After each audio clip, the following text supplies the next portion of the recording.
seeing overhaul getting done like that, I was just like, damn, that they did him dirty. I'm not gonna lie.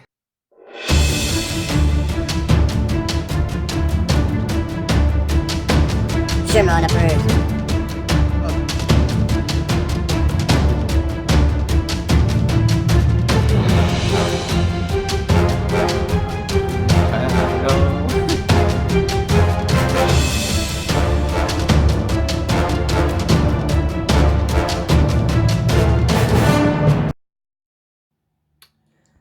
Hey man, welcome back. We're going to be discussing My Hero Academia Season 4, Episode 14. It concludes the end of the overhaul arc. The season's nearing its end. I think we've only got about 10 episodes left, but this episode was very good. I like this episode a lot. It was a very sad and depressing episode, but it was a very needed episode, I think. We did have a major death this episode. I think this is probably, yeah, I think this is the first major death in My Hero Academia. I don't think a major character has died since the show started. I'm just going to summarize the episode first, and then I'm going to touch on my opinion and thoughts on the episode overall. So they start the episode like they always do, recapping the last couple of minutes of the previous episode. That glorious animation with Deku kicking some major ass and slamming Overhaul into the floor. And that's it, pretty much the end of the fight. And what I liked about this episode is they've kind of touched up on something that I was wondering last episode, but I kind of sort of dismissed it. I didn't think anything of it because I thought, it was just plot convenience. I didn't think anything. I didn't think it had major effects in the story at all. Basically, I was wondering how come we don't see the side effects of Eri using her powers. Obviously, it was explained last episode that she killed her dad because she rewinded him back to a point where he wasn't even alive just because she touched him. It was explained that she can't control her powers, and I'm thinking, you know, Deku's pretty much using her powers to his advantage for a while now, and well, why isn't the side effects kicking? He only kicked him once for a brief moment, and I didn't think anything of it. I just thought it was a convenient power up that he needed to defeat the main villain. So I didn't think, I just dismissed it. But Aizawa explains in this episode, Deku's pretty much destroying his body faster than she can repair it slash rewind. So the whole time he was flying around fighting him, he was pushing his body past its limits to the breaking point, and he was destroying his own body, and she was rewinding it. But obviously now that the fight's ended, he stopped moving, so he's not breaking his body anymore. So she's just pretty much destroying his body. Which I thought that was a nice explanation. And Aizawa pretty much tells Deku that he's not many people can do what you did, and he pretty much gambled with his own life. Rightly so, because the stakes were high. There was a lot at risk in there, and he was trying to save this little girl. How can he be a hero if he can't save this little girl? So he pretty much takes down Overhaul, and and Uraraka comes out of nowhere, and then it tackles him to the ground and arrests him, and I'm like, he's he's knocked out, he's passed out. You just tackled an already defeated person. I'm like, I just thought, oh, was there any need in that? Like, what? And I just thinking, what was her role in this in this whole arc? I mean, why was she even there? At least Red Riot had a role to play, but I thought Uraraka and Frappy, like they pretty much did nothing.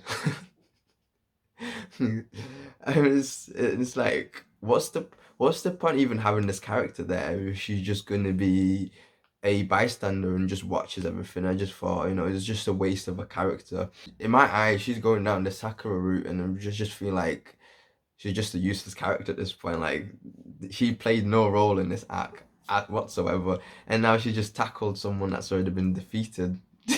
Just to be like, yeah guys, I'm here. That aside, not much really happened this episode. It was all dealing with the aftermath of the fight, and this is what I like about My Hero Academia, because in most shows, especially superhero shows like that, we don't really see the heroes recovering from their injuries.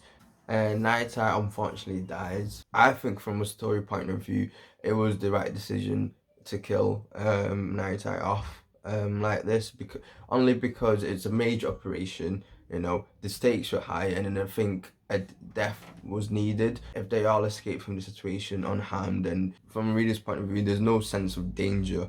You know, you're never gonna feel worried about anything. You're just gonna think, oh well, they're always gonna come out on top. There's nothing to worry about, so you don't really take it seriously as much. So this death scene creates that danger element, where you don't know what's gonna happen with certain characters now. Anyone can die now because the concept of death has been shown in this episode, whereas before no one really died in the show. Now, if you've been watching my reviews, I've touched on the Deku, changing the future thing a couple of times. I expressed my opinions thinking it was a plot hole, but I reserved that opinion until it was explained as to why Deku was able to change the future. And the explanation we got in this episode was just ridiculous. It was stupid. I'm not gonna lie. I was thinking. I was watching and thinking, what is this fairy tale? and, I mean, come on, really? He's pretty much saying the reason Deku was able to change the future that he saw was because of the energy of everyone, and their passion of wanting to change it and their determination. I'm like, what? What kind of nonsense is this? So yeah, you've got your opinion, but my opinion, that's just a plot hole. Just straight up plot hole. There's no other way of looking at it. Like, NIghtEye's foresight can't be changed. He tried it many times. Once he sees the future, it's set in stone. That's it, fixed. Can't be changed. You can't change the future just because you really want to change the future. It doesn't work that way. It's just straight up no. And part of me was thinking maybe Ari had a role to play in changing the future because she can rewind time. I was thinking maybe she's rewinding time and changing, but even then, like, in the future that he's seen, Eri was still with Deku, so she would have been rewinding time then as well. So no matter how you look at it, it's just a plot hole. But I don't know. Maybe down the line we're gonna get an actual explanation, because it's not a fact explanation that we got this episode. It's just his opinion. He's just pretty much making a logical explanation as to what he believes is the reason as to what happened, but that might not be the case. I mean, who knows? Down the line, we might get an actual explanation as what happened. Unless we get a proper explanation, or we actually see the future that NIghtEye saw. I stand by my decision. It's a plot hole. Now, my favorite part of the episode was the Shigaraki part. I mean, come on, that was just dark. I'm not gonna lie, I loved it. I thought this whole episode was gonna focus on you know, the hospital scene and the recovery and all that. I did not expect this to happen. I thought the League of Villains were just gonna pretty much vacate the scene, but I didn't see this coming. So Toga pretty much tells the rest of them where they're taking Overhaul's body, and they go and recover it pretty much. What I liked about this episode is there was a pro hero there, this guy that had the power to control sand, and they didn't really drag out the fight like they normally do. It's just an unknown hero, so there's no need to drag it out. They made quick work of him and disposed of him pretty much. That's what it was there for, just to be disposed of, really. And Shigaraki pretty much was asking Overhaul, they're chained up, unable to move. I thought he was going to be the next leader. What happened? And as if the taunting wasn't enough, he proceeds in taking his quirk as well, by removing his arm, so he's unable to use his quirk. And I don't think many people realize, the consequences of this as well, because Overhaul, and I agree with Shigaraki as well, because I think Overhaul is a very arrogant character. He wanted to repay his debts to the boss so much that he became a monster, scarier than anyone that we've seen in the show. And I'm not gonna lie, I loved Overhaul as a character. And seeing what happened to him this episode hurt me more than NIghteye dying. I'm not gonna lie, NIghteye dying didn't really affect me all that much because I wasn't really invested in this character. I was indifferent pretty much. But seeing Overhaul getting done like that, I was just like, damn, that they did him dirty. I'm not gonna lie. And the thing is, just he works. His entire work is pretty much now gone to Shigaraki as well, and he pretty much says, how does it feel, to everything that you worked so hard for would just be taken away from you like this, and then rightly so, he says to him, for someone that takes other people's quirk, you've got no room to complain about me taking your quirk. And I'm like, oh damn, because she Overhaul doesn't care about anyone as much as he cares about the boss. And he put him in hospital, on the condition that once he creates the ideal world that he wants, his vision, he's gonna bring him back. But now that he doesn't have his quirk anymore, he can't bring him back. So he essentially killed the one person he admires. And I'm like, damn, that's rough, man. And I kind of did enjoy the rivalry between Shigaraki and Overhaul. I think both are good with villains. They kind of do remind me of Deku and Mirio, really, in the sense of Overhaul was pretty much a better leader, essentially. It was they were Overhaul as a group, and him and his men pretty much as an organization. They were more structured. And Shigaraki, he was pretty much immature as a leader. He started off as this, bratty little kid that was throwing a tantrum every time he didn't get what he wanted. And now, through meeting Overhaul, he's learned, and now he's more strategic, and he's much better leader as well.